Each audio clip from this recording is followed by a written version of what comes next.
massive day in court for Donald Trump. He got a bit of good news. He got some bad news as far as he was concerned. We're going to get to that in a minute, too. But first, some swing state polls that show what I think most of us expected, that actually the president of the United States and his performance in the State of the Union address was going to impact Americans and undercut this lie that he somehow was a doddering old man that couldn't complete a sentence. This lie that the Republicans continued to push actually now appears to be backfiring. Let's briefly check in on that. This is new general election polling showing a neck-and-neck battle for swing states between Joe Biden and Donald Trump. In the latest Bloomberg Morning Consult poll, Trump and President Biden are tied at 45%. In Michigan and Pennsylvania and in Wisconsin, Biden leads by a single point, which is within the margin of error. So an uptick. Yeah,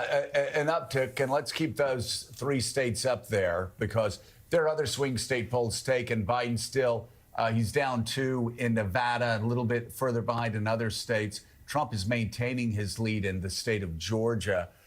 Gene Robinson, though, as you look at these numbers, these are the 3 states that matter. If Joe Biden wins these 3 states, Donald Trump is, that is a so-called blue wall that everyone talked about in 2012 that would never be broken until Donald Trump did it 4 years later. But you look in Michigan, Pennsylvania, Wisconsin, those numbers breaking Biden's way. And I suspect, you know, we've talked about how confident the Biden team has been all along when everybody else has been ready to panic and run for the hills. Right now, at least, this poll suggests that these voters and these polls suggest that maybe they know what they're talking about. Maybe they do. Maybe the Biden political team actually is pretty good at politics. There must be a giant sigh of relief, and certainly lots of welcoming noises from inside the White House this morning about those polls. As you said, those are states that President Biden has to carry. Polls in Michigan, especially, and in Pennsylvania, had been scary for the White House for a while. But they were quite confident. The political team was quite confident that things would turn around, that Democrats would come home to President Biden as time went on. And so now we're still in March. There's still a long time to go, but with the needle moving in what they would see as the right direction, I think there'll be some smiles about this in the White House, along obviously with deep concern about what's happening in Baltimore. It's a busy news day, as you said. It is a busy news day. And Willie, it's so interesting when we've talked about this since 2015, that Donald Trump always runs against people who stand there stiff and take it. And when, he's a disruptor on the campaign trail, and when he disrupts, people sit back and say, oh, he shouldn't be mean. The Biden campaign, I mean, I saw a couple of days ago when Donald Trump was bragging about another one of his club trophies, where I suppose if you're a member, you have to let Donald Trump win because he wins all of his club championships. And he's bragging it, and, Joe Biden just mockingly goes, nice job, Donald, or something like that. But yesterday, after Donald Trump came out and ranting and raving and claiming that he was Jesus and all this other stuff, as Drudge put it, this is what they said. And I guarantee you, Donald Trump is not used to the incoming that he's facing every day. Quote, Donald Trump is weak and desperate, both as a man and a candidate for president. He spent the weekend golfing, the morning comparing himself to Jesus, and the afternoon lying about having money that he definitely doesn't have. His campaign can't raise money. He is uninterested in campaigning outside his country club. And every time he opens his mouth, he pushes moderate and suburban voters away with his dangerous agenda. America deserves better than a feeble, confused, and tired Donald Trump. And I must say on that last part, there have been people who have been irritated, and count me as one of them, that there are countless stories about Joe Biden, after the Her report, being old and feeble, and oh, poor man, he can't remember the things that I can't remember, the things that well, I won't say you're a young man, but the things that a lot of us can't remember in a 5-hour deposition, we have to be asked about it. And yet, it's Joe Biden campaigning day by day by day, going to event after event after event. It's Donald Trump who has been holed up in his country club and holed up in other places, only holding one event, and that's an event that he held for a Senate candidate because they don't have the money right now to put on a lot of these events. Yeah, I mean, the criticism of Joe Biden was that he was the basement candidate. That was from the Trump campaign in 2020. This is the beach club candidate in Donald Trump. He's running a presidential campaign from Mar-a-Lago. He's doing the occasional rally where he flies in for an hour and then flies right back to Mar-a-Lago, ostensibly sometimes for another candidate, but it always becomes about him and his persecution. You weren't exaggerating when you mentioned Jesus. He affirmatively reposted something from one of his supporters yesterday that suggested he, in fact, was a Christ-like figure taking the arrows for the people. But he's walking into a lot of this. We can play tape almost every day, including yesterday, when he was speaking at 40 Wall Street about the decision to have his bond changed. And it truly is objectively incoherent. If you watch the full clips, even if you watch one of his rallies, I'm not sure this is a fight he wants to have, talking about Joe Biden being a doddering old man. And clearly, as you just read in that tweet, the Biden campaign is happy to have this fight too, Jonathan Lemire. So there has been, it appears at least in recent weeks, a shift in posture from the Biden campaign being much more aggressive, especially on this issue of age and mental fitness for the job. Yeah, and the president himself has gotten far more aggressive in taking it to Trump. His new favorite joke that President Biden has been trotting out at fundraisers and the like is he talks about his efforts to relieve student debt. And he says a man approaches him on the street and says, look, I'm in debt. I owe all this money. And Biden says, well, sorry, Donald, I can't help you. So we have seen this, and a rapid response team that has grown in the Wilmington campaign headquarters, and they're taking it to Trump every chance they get. And these numbers are what his aides, Biden's aides, thought were coming. The first and foremost mission of the State of the Union address was to reassure nervous Democrats, to show them, look, the president is up for the job. He can deliver a strong performance. Clearly, that happened. A lot of the whispers that Biden even should step aside, that's all vanished. There's much more confidence in the party now that he's up for this fight. And then they thought, well, let's accompany that with a 2-week blitz of campaign travel. And he has been all over, basically to every single swing state, while Donald Trump, to Joe's point, has only held one event, and they had to pull down another, one that was scheduled for Arizona. They had to cancel it because they didn't have the money to pay for it. And that is a real concern for Trump world, is that President Biden and his team have a massive cash advantage, and the president has a major fundraiser. Jonathan, yes. Jonathan, did you just say Donald Trump? You have reporting that Donald Trump had to cancel an event, the only event would have had on his own in a long time. He had to pull it down because they didn't have the money to run the event. It was an event that was not publicized yet. It had not been officially announced, but they were planning an Arizona event that they had to pull down because they couldn't afford it. They thought they didn't want to use their resources there. So it was not that it had been advertised yet, but still, this was something they wanted to do. And they couldn't. They didn't because they decided to use their resources elsewhere. Have you ever heard of a political campaign that didn't have the money to run political rallies? Well, let's recall that there are some in the Trump world that feel like, let's remember, Trump had a cash disadvantage in 2020 as well and had to go dark for a few weeks that fall. They had to pull down advertising. And they think there are some in the Trump world who think that was one of the differences why they lost, is they had to go dark there for a stretch in September, early October, while Biden and his team were advertising nonstop. And that's going to happen again this time around. It's very clear that the Democrats are going to have a major fundraising advantage. In fact, President Biden is appearing in New York City later this week with former presidents Obama and Clinton, and what they hope will be their biggest single fundraiser to date, which will just pad that advantage. And we should know we're seeing some reflection there in the polls. Georgia, Democrats tell me, remains concerned. I think that they feel like Georgia may be out of reach this time around, Joe and Mika, but they feel like other states in play, in particular that blue wall, where they're seeing movement, even in a state, Michigan, where they know they've had trouble because of the Gaza conflict. Yeah, they're going to have some problems, at least right now in Georgia and in Arizona, two strong Republican-leaning states that went Democratic in 2020. Concerns there. Nevada, of course, though, I always say when people always predict that Nevada is going to go to Republicans by 2 points in presidential races, I always talk about somehow Democrats, if it's within 2 points, that is, I'm giving that to the Democrats because they always seem to pull it out there because of organization. But again, make no mistake, let's put those 3 states up again, Dan. Those 3 states, and we're going to talk about this a little bit later. This is the election right here.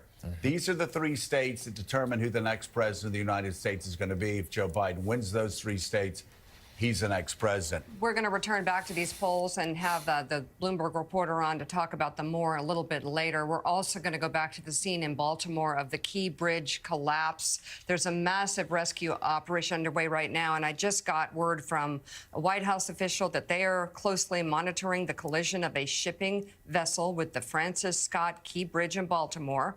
The U.S. Coast Guard conducting a search. Senior White House officials are in touch with the governor and the mayor to offer any federal assistance they need, and there is no indication of any nefarious intent.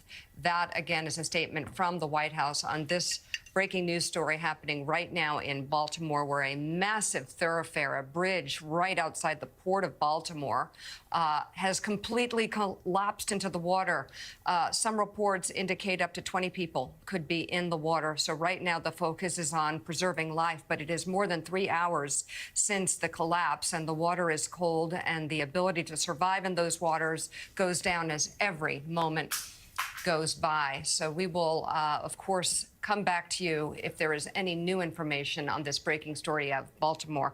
But now to foreign news. The United Nations Security Council passed a resolution calling for an immediate ceasefire in Gaza. 14 countries voted in favor of the measure yesterday, but the U.S. abstained. Officials say while they support a ceasefire as part of a hostage release deal, the measure does not have language that condemns Hamas. Israeli Prime Minister Benjamin Netanyahu then criticized the Biden administration's decision, accusing the U.S. of retreating from a principled position. In protest, Netanyahu announced he will no longer send a delegation to Washington to discuss Israel's looming offensive in Rafah. Senior Israeli officials were supposed to meet with the Biden administration later this week, as the White House has raised concerns about launching a major military operation in the southern Gaza city. The Biden administration says yesterday's vote does not reflect a change in America's policy and that the resolution does not stop Israel from going after Hamas. Richard, take us through the events of the United Nations and beyond yesterday. Yeah, Joe. I mean, the previous resolution the United States introduced 4 or 5 days ago, that was vetoed by Russia and China, largely because it did criticize Hamas and because they didn't want to let the United States off the hook. This time, the United States abstained on the resolution. If you recall, 3 resolutions we've vetoed since October 7th. This is the first one that's passed in the UN Security Council with the U.S. abstaining. It does call for an immediate ceasefire. It does, open up. It does call, by the way, for the release of all the hostages. There's a big emphasis on getting aid into Gaza. And the ceasefire it calls for, by the way, Joe, is simply for 2 more weeks. It gets you through, I think, to April 9th. To the end of the holy month of Ramadan. So it's totally consistent with the U.S. position since October 7th that there ought not to be a complete or open-ended ceasefire. Richard, let me ask a question. I know it's going to sound very naive, but why in the world would the United Nations not allow a line in, the Security Council not allow a line in that condemned Hamas for the brutality that they not only showed on October 7th, but that they've been showing in Gaza since 2005, 2006? Because it reflects the politics and bias of the UN. All the focus right now is critical of Israel, of what's going on in Gaza. So that's just simply a truly unattractive, unfortunate political fact. So the question is, should we have vetoed this resolution because of that absence? And I think the administration made the call, I think it's the right call, that that's a symbolic issue. It doesn't have anything that's actionable as a result. But I'll be honest with you, Joe, what's really interesting to me is less the textual analysis of these resolutions than the Israeli response. And if I can, I'll pivot to that. You know, look, over the last 76 years, the United States and Israel have had their moments of friction, shall we say. You may remember Reagan, his phone call with Menachem Begin over what was going on in Lebanon, where I worked for George Bush the father. And we had all sorts of frictions then about Soviet Jews and the subsidies, bringing them into the occupied territories. But every one of those Israeli prime ministers, his goal was to calm things down because he recognized the United States is the most important partner for Israel. And what this reminds me of is something very different. It goes back to all the way to 1956, when the United States under Eisenhower had a really confrontational relationship with Israel over Israel's participation with Britain and France in the invasion of Egypt after the nationalization by Nasser of the Suez Canal. You literally have to go back to 1956 for such a confrontational moment in U.S.-Israeli relations. And what this tells me is Israel now has a prime minister. Let's put aside the fact that many of us think what he's doing is ill-advised. That we have a prime minister who seems to be politically thinking that his prospects are improved not by managing Israel's most important relationship, but by upending it, by saying he's the only force that stands between Israel and American pressure. That is something qualitatively different. So Richard, Netanyahu has pulled back this delegation that was supposed to travel to the United States. We should point out Defense Secretary Austin's still going to meet today with the Israeli defense minister. But as you say, there's obviously some major friction here. So I guess the question is, what's the way forward in this relationship as it pertains to the war in Gaza? We heard Admiral Kirby yesterday saying, we haven't changed our policy. We always said there had to be a temporary ceasefire as part of the hostage deal to get the hostages out. We haven't changed, and I think the White House feels like Netanyahu, to your point, is just making a public show of this. Absolutely. And the United States is still Bill Burns has been in Qatar. We're still trying to negotiate a prison release, the hostage release, and a temporary ceasefire longer than the one called for in this resolution. That hasn't changed. I think the real question, Willie, is whether the Israelis go ahead with the Rafah military offensive. And if so, what does it look like? How big is it? How much care do they take to avoid civilian casualties? If it's big, if there's a lot more civilian casualties, then this bad situation between the United States and Israel and between Israel and the rest of the world simply gets worse. All right, we're going to continue on this and other stories. But Mika, right now we have our first press conference starting up. Police are briefing reporters right now on the bridge collapse in Baltimore. Let's listen in. Units were responding. They began to receive numerous calls indicating multiple people in the water. At some point during that chain of events of calls, we began to receive indications that a ship may have struck the Key Bridge. We got further information through multiple calls that the Key Bridge, portions of the Key Bridge had actually collapsed.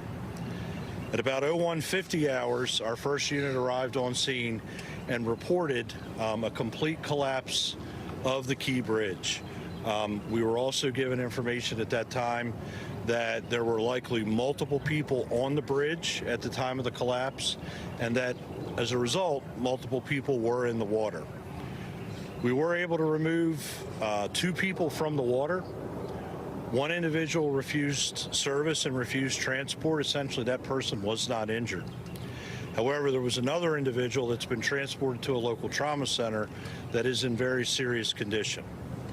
At this time, we have multiple air assets from the Maryland State Police, as well as the Baltimore Police Department, as well as multiple Marine assets from around the region, including Baltimore City, Anne Arundel County, Baltimore County, as well as multiple local and state police agencies, National Resources Police, BPD's Special Ops Unit is in here, Maryland State Police is here.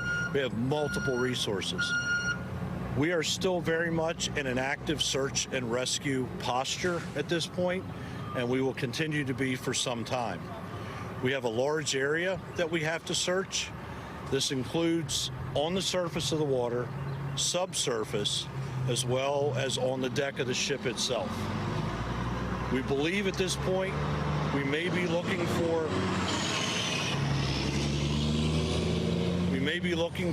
upwards of 7 individuals. That's the latest information we have.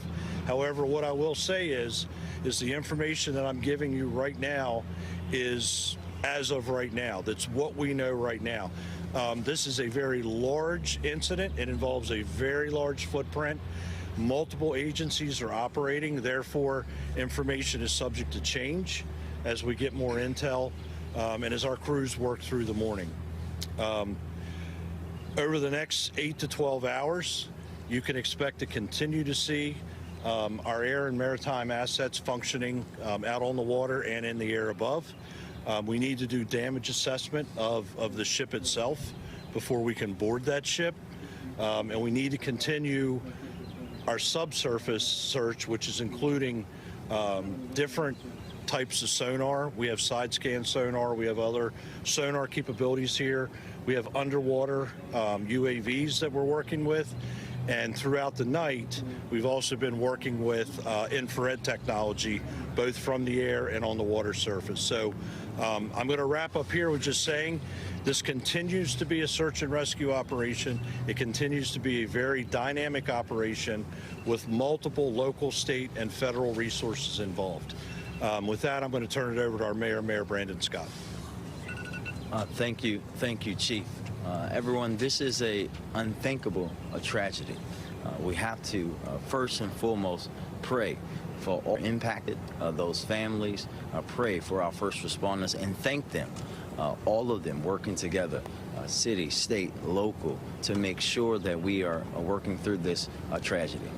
This is an ongoing active research that we're having right now. We're going to continue, as you heard from Chief Wallace, throughout. As long as we have to be doing that, we will do it. But we have to be thinking about the families and people impacted, folks who we have to try to find and save. This is what our focus should be on right now. We're going to continue to work in partnership with every part of government to do everything that we can to get us through the other side of this tragedy. And with that, I'll turn it over to County Executive Olszewski. Thank you, Mayor Scott. I think we all awoke this morning to an unspeakable tragedy. As the mayor indicated, we know that there will be families and individuals impacted by this, regardless of what happens the rest of the way out. So I would just echo the mayor in lifting up prayers for those who are impacted, but also ask that our residents pray for our first responders. They have been on scene since very early in the morning. Not only conducting initial search and rescue operations, but planning for additional ones as the sun comes up. And the work that they do cannot be understated. And I want to just thank them for all that they are doing and will do in the hours and days ahead. We know that we have a long road ahead, not just in the search and rescue, but in the fallout following this. I think we appropriately have our attention on the search and rescue efforts currently, and just here alongside our partners in the city to say that they have our full support, just as we want to thank our state partners for the resources they've offered up, as well as the federal partners who have already reached out. The mayor and I have talked to the governor. We've heard from the Secretary of Transportation. So collectively, we thank everyone for their thoughts, their well wishes. But again, this is a very active situation, and we want to just thank the chief and our teams for all the great work they're doing. And with that, I'll turn things back over to the chief. Thank you, County Executive Olszewski. We'll do some Q&A right now. Now we're just going to go around, have everyone present their questions. Chief, can you tell us where the crew of the ship is? You also mentioned, too, that 2 people were rescued. Who made the first 911 call? And there were reports that there was a crew on the deck of the ship working at that point. Can you confirm any of that information? The latest information we have on the crew of the ship is that they are still on board the ship. There's been comms between the ship crew and the Coast Guard. So as part of the overall operation, we communicate through the Coast Guard with the ship. And I'm sorry, your other questions? There were 2 people taken. Who made the first 911 call? I don't know who made that call yet. Okay, and were there other workers on the deck of the ship or deck of the bridge at this point? We had heard that information. Can you confirm that? And welcome to Morning Joe. It's Tuesday, March 26. We're going to begin with that breaking news out of Baltimore this morning. The Francis Scott Key Bridge, part of Interstate 695, partially collapsed overnight. It happened when a large cargo ship struck the bridge. The vessel was leaving Baltimore for Sri Lanka. The local Coast Guard received a report of an impact at 1:27 a.m. this morning, Eastern Time. It's worth noting the Port of Baltimore is one of the nation's largest shipping hubs. And according to the Associated Press, emergency responders are searching for at least 7 people believed to be in the water. The Washington Post reporting now they are looking for up to 20 people. Those numbers unclear at this point. It's too early to know exactly how many people overall were affected. The Baltimore Fire Department called the collapse a developing mass casualty event. And we're hearing from Transportation Secretary Pete Buttigieg. He tweeted moments ago that he has spoken with Maryland's governor and Baltimore's mayor to offer the department's support following the incident. We'll be going live to the scene, but of course, this again happening at 1:30 in the morning. And the video that shows the actual moment when this large container ship hit the bridge, you can see it right there. It is a direct hit, causing, the entire bridge to collapse on one side. It raises a lot of questions as to what was going on that cargo ship and what happened in those moments, which will be, of course, the focus of a massive investigation. The Fed's getting involved as well. Horrifying moment, Willie, and this announcement coming just now from Governor Moore on a statement of the collapse of the Francis Scott Key Bridge. My office is in close communication with the U.S. Transportation Secretary Pete Buttigieg. I've declared a state of emergency here in Maryland, and we are working with an interagency team to quickly deploy federal resources from the Biden administration. We're thankful for the brave men and women carrying out efforts to rescue those and pray for everyone's safety. Obviously, really, there's a bridge that anybody that's driven up and down the East Coast corridor is keenly aware of, and a bridge that really is a lifeline for Baltimore residents and people across the East Coast. It is at 695, a bypass around Baltimore, but a major thoroughfare. This video is just breathtaking. Every time you see it, it kind of stops you in your tracks as the major ship of almost 1,000 feet hits one of those stanchions and the bridge just collapses. That's a bridge of over 1.5 miles. It's a huge, long bridge for people who haven't traveled across it. And obviously, as Mika said, a very critical port to the United States, but a major roadway. But right now, the concern is over people in the water. The Baltimore Fire Department said 7 people were missing that they were looking for, perhaps those working on the bridge. Now, as Mika just said, some reports say it could be as many as 20. A major search and rescue operation underway right now. And NBC's Ryan Nobles has arrived on the scene. He's there for us live now. Ryan, what more can you tell us?